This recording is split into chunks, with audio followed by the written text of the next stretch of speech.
Hola, es un placer tenerte aquí. Antes de comenzar, suscríbete al canal y dale like al vídeo. Salí del supermercado con las bolsas en la mano cuando vi su coche aparcado frente a una cafetería llena de gente, justo al otro lado de la calle.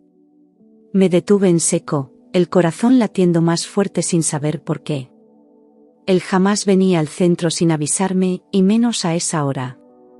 Algo no encajaba, y sentí un escalofrío que me heló la espalda. Pensé en acercarme de golpe, sorprenderle como en los viejos tiempos, cuando cualquier excusa era buena para reírnos juntos. Me escondí detrás de un banco cercano, imaginando su cara al verme aparecer de repente. Era una broma inocente, un impulso espontáneo, pero cargado de esa necesidad extraña de confirmar que todo estaba bien. Algo dentro de mí pedía esa reacción suya, esa sonrisa sincera que hacía tiempo no veía.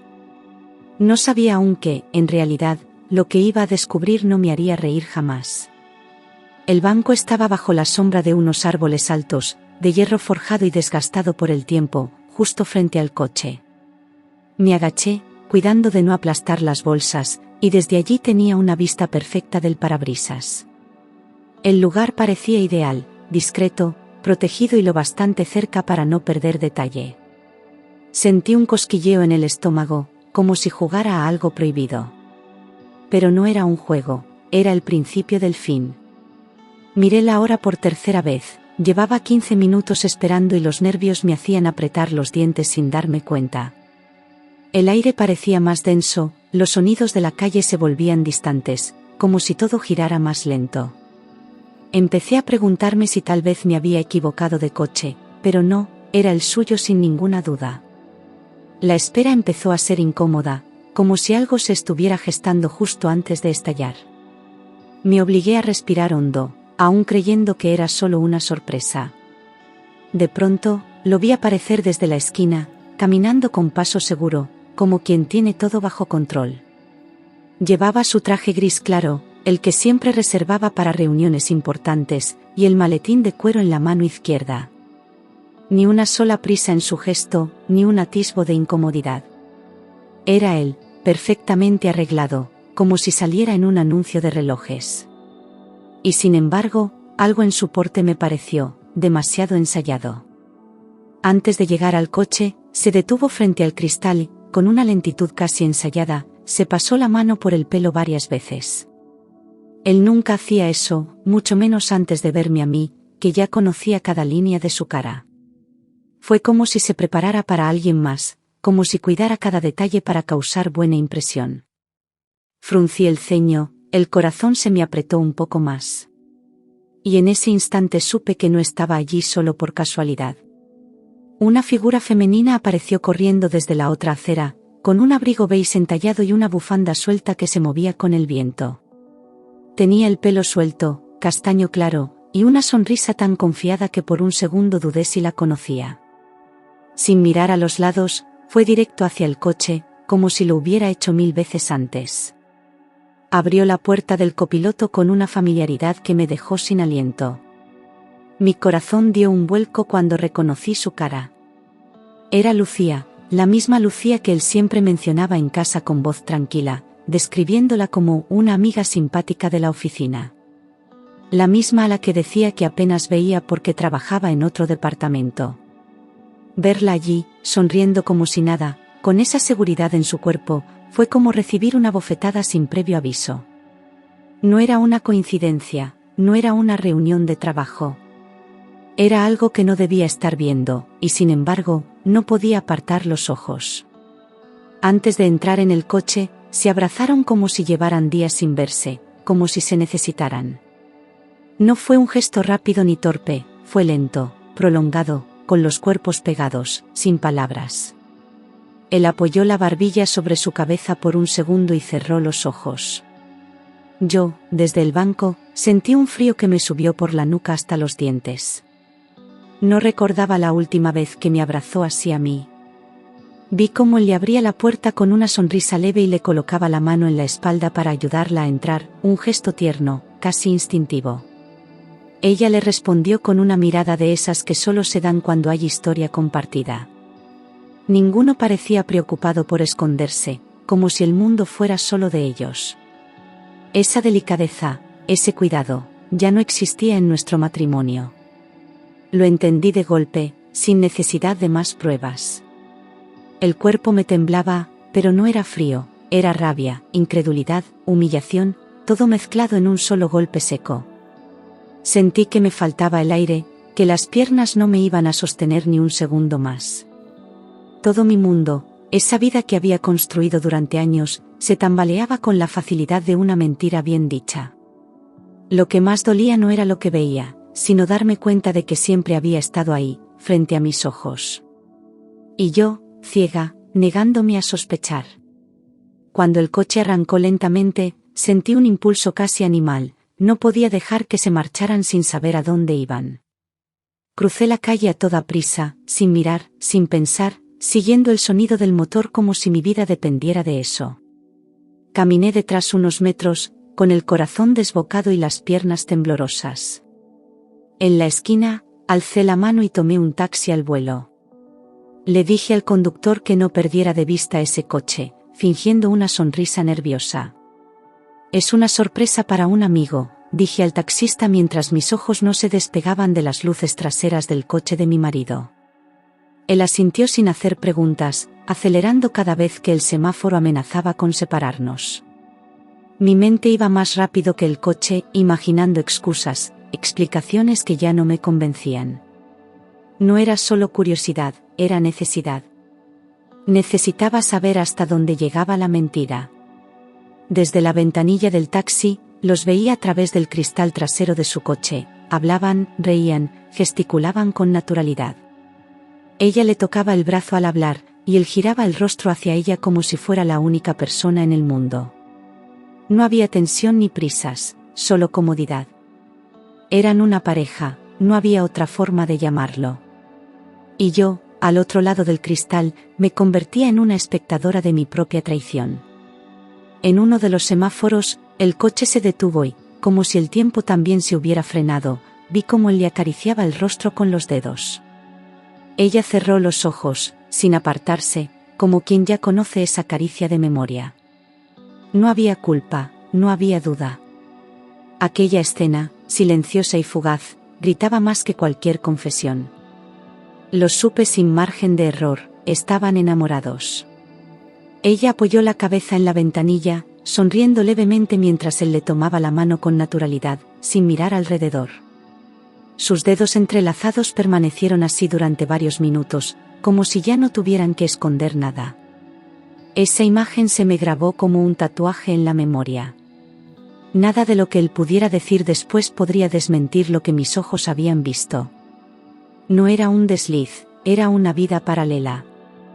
El taxi frenó a unos metros cuando el coche de ellos se detuvo frente a un pequeño hotel en las afueras, discreto, con fachada apagada y persianas bajadas.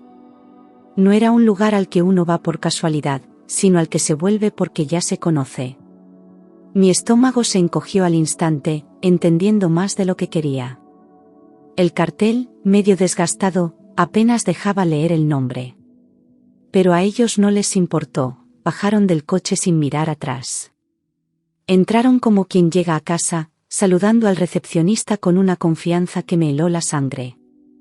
Él les devolvió la sonrisa, deslizando una llave sobre el mostrador sin pedir documentos, como si fueran clientes frecuentes. No hubo sorpresa en su cara, ni preguntas, ni pausas. Todo fluyó con una naturalidad que solo se da cuando la rutina ya está establecida. No era la primera vez, y probablemente tampoco sería la última. Me quedé en la acera, oculta entre dos coches aparcados, observando cómo subían las escaleras del hotel cogidos de la mano. Iban hablando bajito, riendo como adolescentes, como si compartieran un secreto feliz. Ver esa imagen fue como recibir un puñal en el pecho, pero sin sangre, solo dolor sordo y profundo. Sentí que me partía por dentro, pero me obligué a no moverme. Necesitaba verlo todo, grabarlo con mis propios ojos. Las lágrimas querían salir, pero me obligué a tragarlas, no podía permitirme flaquear aún. Cada segundo allí de pie era una humillación, pero también una confirmación. No podía volver a casa con dudas, necesitaba pruebas, certezas, verdades irrefutables. El alma me pesaba como plomo, pero me mantuve firme. Porque ese dolor, por más insoportable que fuera, era más soportable que seguir viviendo engañada. Pasó más de una hora y yo seguía sentada en un banco frente al hotel, temblando de rabia, con las manos heladas y el corazón ardiendo. Cada minuto era un martillazo en la dignidad, pero no me movía. Miraba la puerta una y otra vez, deseando no verlo salir, deseando que aquello fuera una pesadilla. Pero sabía que no lo era. Y esa certeza dolía más que cualquier mentira. Salieron del hotel como si nada, con el pelo despeinado y una calma en los gestos que me revolvió el estómago. Él tenía esa expresión satisfecha, relajada, como después de una siesta profunda. Ella se subió al coche riendo por algo que él dijo, como si acabaran de volver de unas vacaciones cortas. No había nervios, ni culpa, ni prisas. Solo esa complicidad devastadora que ya no existía en mi matrimonio. Cuando ella bajó del coche para acomodarse el abrigo, lo vi claro, llevaba puesta la chaqueta de cuero negra que yo misma le regalé a él por su cumpleaños. Esa prenda que él decía que solo usaba para ocasiones especiales, ahora estaba sobre los hombros de otra. Fue un detalle pequeño, pero tan certero como una bala. Me dolió más que las caricias, más que las risas, más que todo lo anterior. Era la confirmación de que ya no había lugar para mí ni en sus gestos más mínimos. Aparcaron en una calle tranquila, con árboles a los lados y portales silenciosos, como si hubieran elegido el lugar exacto para su despedida. Ella se inclinó hacia él y se besaron con una lentitud insoportable, como si el tiempo no importara. No era un beso urgente, ni robado, era íntimo, suave, lleno de ternura. Cuando se separaron, él le acarició la mejilla y le susurró algo al oído. Ella sonrió como si eso bastara para ser feliz. Una vez que ella bajó del coche, él arrancó de nuevo con una mano al volante y la otra tamborileando sobre la puerta, como si silbara por dentro. Los seguí con la mirada mientras giraba la esquina, alejándose sin prisa, sin una sombra de remordimiento. No comprobó el retrovisor, no miró el móvil, no cambió el gesto. Volvió a casa como si no hubiera pasado nada. Como si yo no existiera. Me quedé quieta, paralizada por la duda, ¿debía enfrentarlo esa misma noche, gritarle todo y romperlo todo? ¿O era mejor callar y esperar, juntar pruebas, prepararme bien antes de actuar? El corazón me pedía venganza inmediata, pero la razón me pedía estrategia. No quería un «lo siento» forzado ni una negación absurda. Quería que no pudiera escapar de la verdad, ni de mí. Esa misma noche, mientras él se duchaba tarareando una canción absurda, encendí su portátil con manos temblorosas. No tenía contraseña, nunca la había puesto, confiaba demasiado o no imaginaba que yo pudiera hacer algo así. Navegué por sus carpetas con el corazón en la garganta, buscando cualquier señal que confirmara lo que había visto. Todo parecía normal al principio, demasiado ordenado. Pero al revisar su correo, la verdad empezó a salir en fragmentos brutales. Los mensajes con Lucía no dejaban lugar a dudas, citas acordadas, bromas internas, promesas de escapadas juntos y un lenguaje cargado de futuro.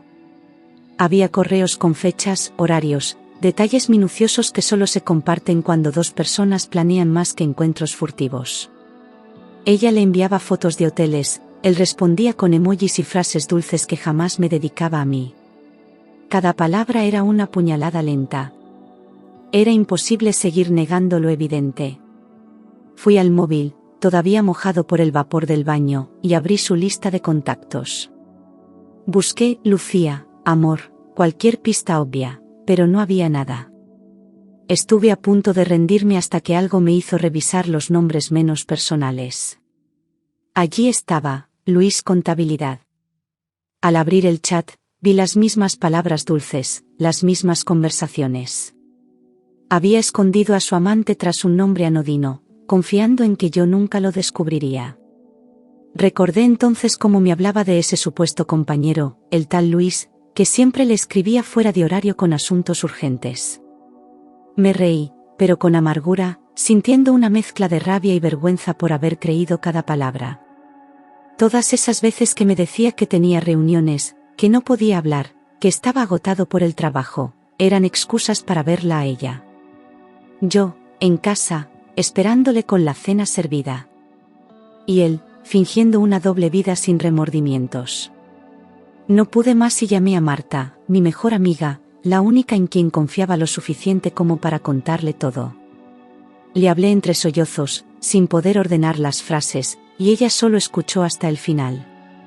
Cuando por fin pude respirar, su voz fue firme: no hagas nada precipitado, recoge pruebas, piensa con cabeza fría.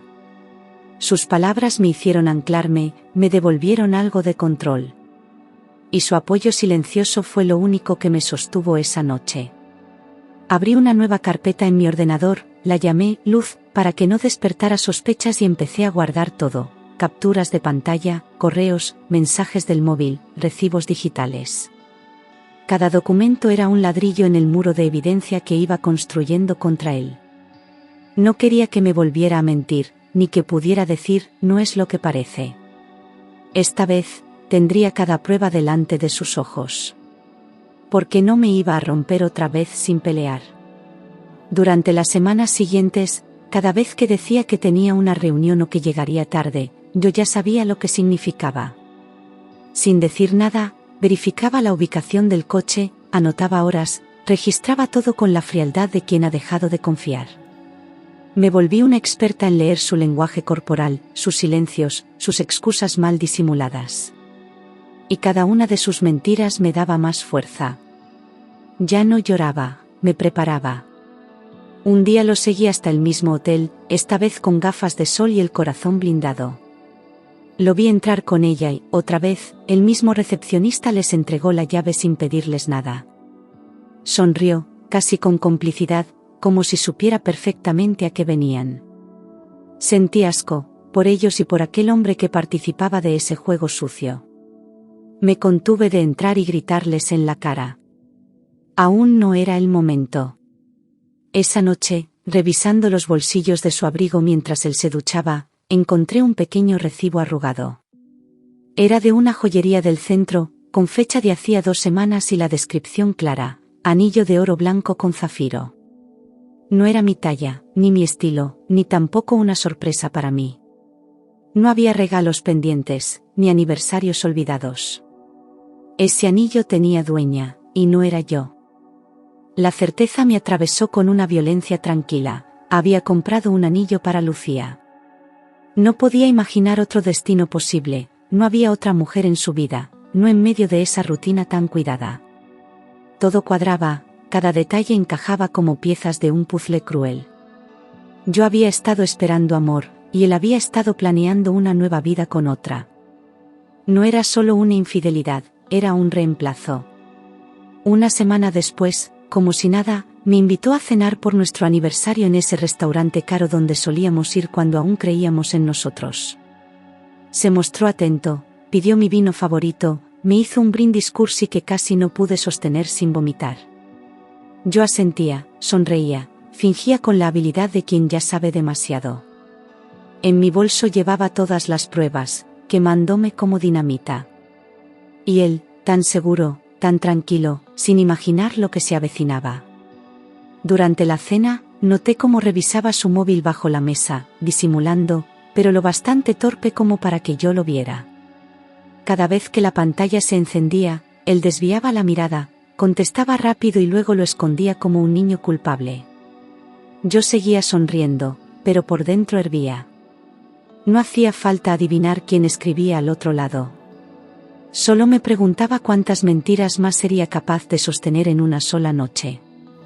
La tercera vez que el teléfono vibró, él lo agarró con tal rapidez que el tenedor le cayó de la mano. Lo recogió balbuceando algo sobre un tema urgente del trabajo, sin mirarme a los ojos. Se secó la frente con la servilleta, sudaba más de lo normal y la voz le temblaba ligeramente. Yo lo observaba con una calma cruel, dejando que se hundiera solo. Cuanto más mentía, más fuerza me daba. Le pregunté con voz suave quién lo llamaba tanto, y él, tragando saliva, me respondió que era el jefe, un tema delicado. Sabía que mentía, lo sabía por el tono, por la forma en que evitaba mi mirada. No insistí. Solo asentí y volví a mi copa, como si le creyera. En realidad, estaba anotando mentalmente cada palabra para el momento del golpe final. Fue entonces cuando me reí, una carcajada breve, seca, imposible de contener. Él me miró confundido, como si no entendiera de qué me reía, como si no tuviera idea de lo que estaba a punto de perder. Me recompuse enseguida, fingiendo que había recordado algo gracioso, pero por dentro ya no había espacio para el dolor. Estaba lista. Él aún creía que tenía el control, pero no sabía que lo había perdido todo. Esa noche, al llegar a casa, no hubo más teatro. Esperé a que se quitara los zapatos y se dejara caer en el sofá, como hacía siempre. Entonces me planté frente a él, saqué el móvil, abrí la carpeta con las pruebas y le mostré una por una, sin hablar, sin llorar. Su rostro cambió en segundos, del desconcierto al miedo, del miedo a la negación. No había vuelta atrás. Intentó decir que todo era un malentendido, que esas fotos no significaban lo que parecían, que Lucía solo era una amiga. Su voz temblaba, sus manos sudaban, y su mirada buscaba una grieta en mi rostro por donde colarse. Pero yo ya no era la misma. Guardé el móvil con calma y me crucé de brazos. Las pruebas hablaban por mí, y él lo sabía. Cayó de rodillas como si el suelo lo llamara, llorando, suplicando, diciendo que no sabía por qué lo había hecho, que me amaba, que no quería perderme. Me agarró las manos, intentó besarme los dedos, como si eso pudiera borrar meses de traición.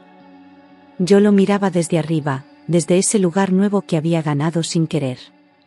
No respondí.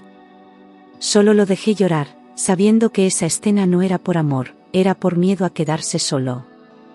Le pregunté si llevaba yendo al mismo hotel desde el principio, si ese lugar triste y oculto era su refugio desde hacía cuánto.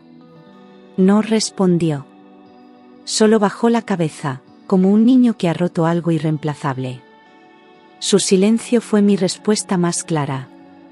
Cada instante de duda, cada noche que me decía, es tarde, estoy cansado, todo se alineó con ese silencio. Y dolió más de lo que esperaba. Esa noche recé, no por él, sino por mí, pidiendo fuerza para no caer en la trampa del perdón vacío. Porque conocía ese círculo, llanto, promesa, beso, calma, y luego, de nuevo, mentira. No quería volver ahí. Me miré al espejo antes de dormir y vi en mis ojos una firmeza nueva.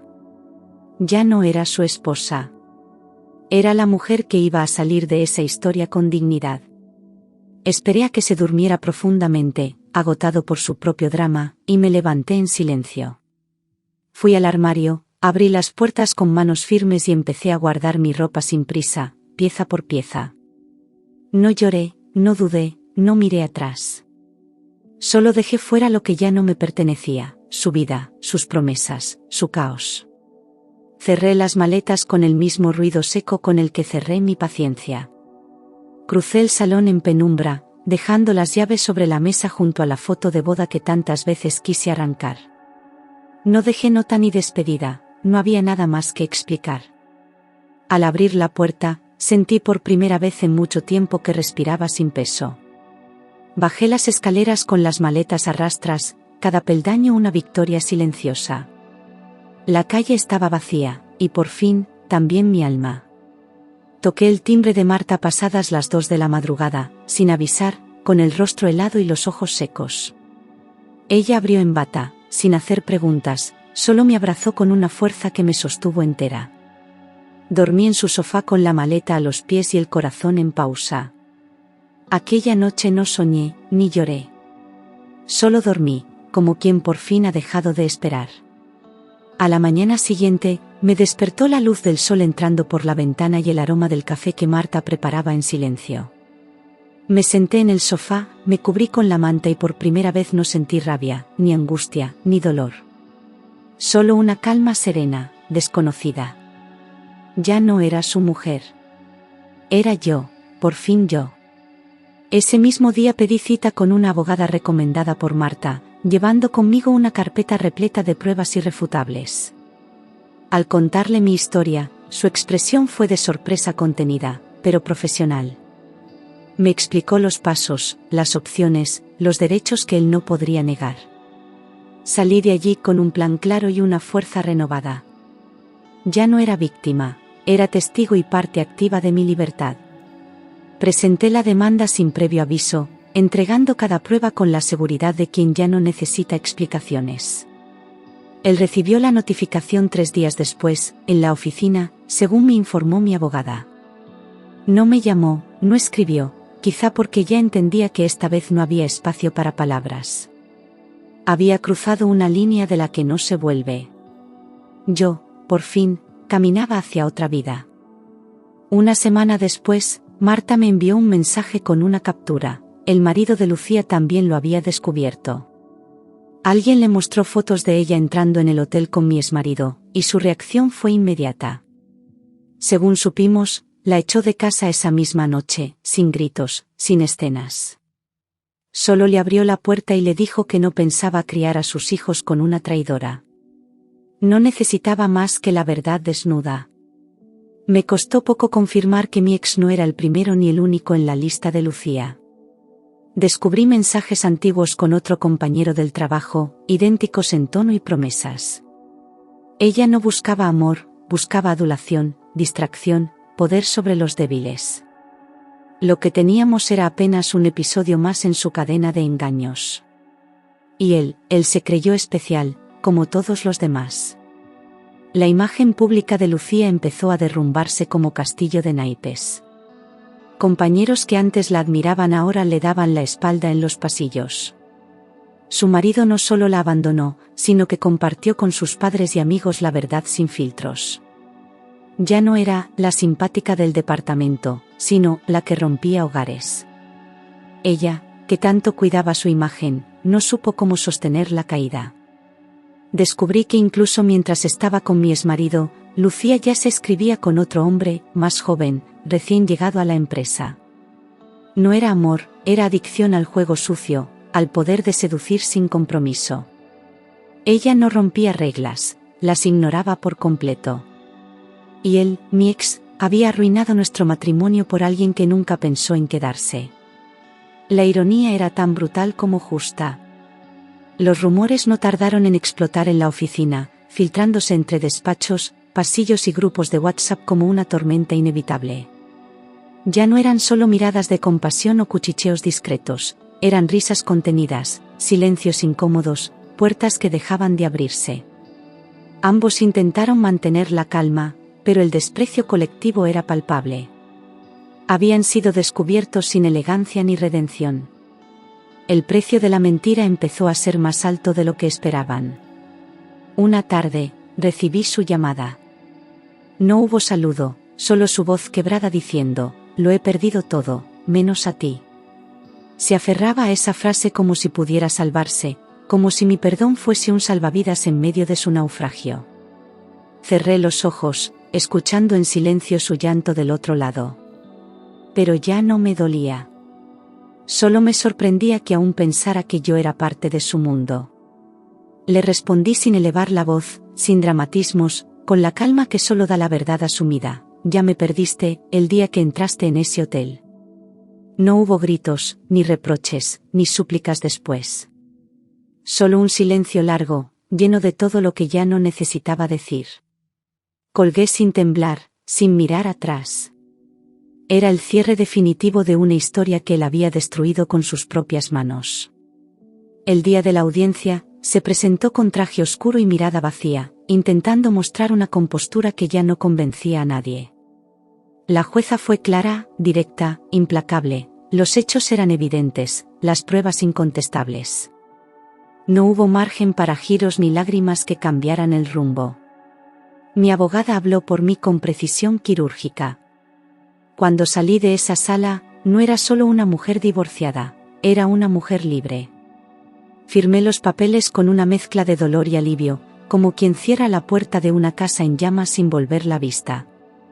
Él intentó despedirse con un gesto, una palabra, algo, pero yo ya no tenía espacio para recuerdos. Me levanté, recogí mi bolso y crucé la puerta sin detenerme. No había más que decir. Aquella firma no solo ponía fin al matrimonio, sellaba el principio de mi nueva vida. Hoy ya no siento rabia ni tristeza, solo una serenidad que no conocía antes, una paz que no depende de nadie. Camino por la calle sin miedo, sin esperar mensajes, sin revisar relojes. Vuelvo a mirarme al espejo y me reconozco. No como la mujer traicionada, sino como la mujer que tuvo el valor de abrir los ojos y elegir su libertad. Ese fue, sin duda, el acto más valiente de mi vida. Encontré un piso pequeño pero luminoso, con ventanas grandes y silencio por las noches. Cada rincón lo fui llenando de plantas, libros y cosas que elegí solo para mí. Ya no hay discusiones, ni promesas vacías, ni ausencias disfrazadas de trabajo. Solo café recién hecho por las mañanas y la tranquilidad de saber que nadie más puede romperme. Es mi espacio, mi refugio, mi comienzo. Volví a trabajar con más energía, retomé proyectos que había dejado aparcados por priorizar una relación que no me priorizaba. Recuperé amistades que el dolor me había hecho descuidar, y descubrí otras nuevas que me abrazaron sin hacer preguntas. No fue fácil, pero paso a paso volví a mí. No soy la misma de antes, y eso es lo mejor que me ha pasado. Ahora sé cuánto valgo y hasta dónde puedo llegar. Una tarde, mientras paseaba por el parque, sentí que sonreía sin motivo, porque el sol me tocaba la cara. Era una risa limpia, inesperada, que no venía de nadie más, solo de mí. Entonces supe que lo había conseguido, ya no era esclava de un pasado que dolía. El presente me pertenecía, y no necesitaba a nadie para celebrarlo. La alegría, por fin, había vuelto a mí. No sé qué vendrá mañana, ni con quién caminaré más adelante. Pero hoy, por primera vez, no me da miedo el futuro. Estoy en paz con lo que fui, orgullosa de lo que enfrenté, y segura de lo que merezco. Ya no busco amor desesperadamente, ahora espero que llegue, si tiene que llegar, sin mentiras ni sombras. Porque aprendí que, antes de todo, hay que aprender a amarse a una misma. Volví a pasar por aquella cafetería del centro, no para buscar coches conocidos, sino para sentarme en la terraza y mirar la calle sin miedo. Pedí un café con leche y me quedé allí un buen rato, observando el ir y venir de la gente. Nadie me esperaba, y yo tampoco esperaba a nadie. Era libre incluso del recuerdo. Y eso, para mí, era suficiente. Guardé todas las pruebas en una caja de cartón y las llevé al trastero. No porque quisiera olvidarlo todo, sino porque ya no necesitaba mirarlas. No me hacían falta para recordar lo que viví, ni para mantenerme firme. Había ganado algo más valioso que cualquier batalla legal, mi claridad. Y con ella, podía mirar al mundo de frente. Marta me regaló una libreta de tapas rojas y me dijo, escribe lo que te dé la gana, pero no te calles más. Al principio solo garabateaba palabras sueltas, frases rotas, pero con el tiempo empecé a escribir mi historia, esta historia. No para publicarla, ni para vengarme, sino para vaciarla de mi cuerpo. Porque lo que se escribe, deja de doler tanto. Y yo ya no quería seguir cargando con ese peso. Algunas noches me despierto sobresaltada, con el eco de su nombre en la cabeza, pero ya no duele igual. No es nostalgia, es solo memoria. Como una cicatriz que a veces pica cuando cambia el clima. Me abrazo a mí misma y vuelvo a dormir. Ya no hay sombras en mi cuarto, solo silencio y paz. No volví a cruzarme con Lucía, y si alguna vez pasa, sé que podré sostenerle la mirada sin bajar la cabeza. No porque me sienta mejor que ella, sino porque sobreviví a algo que intentó romperme desde dentro. Que ella cargue con lo suyo. Yo ya no cargo con nada que no me pertenezca. Algunas personas me dicen que soy fuerte. Otras, que soy fría. Yo solo sé que aprendí a poner límites, a reconocer el amor del disfraz, la ternura del veneno. No volví a confiar tan rápido, pero tampoco me cerré. Simplemente aprendí a elegir mejor, incluso cuando se trata de mí misma. Y así sigo, día tras día, reconstruyendo con calma, sin prisa, sin exigencias. No necesito finales perfectos, ni principios espectaculares. Me basta con saber que todo lo que venga, lo enfrentaré con la mujer que soy ahora. Ya no busco una historia de amor. Estoy escribiendo una historia de verdad.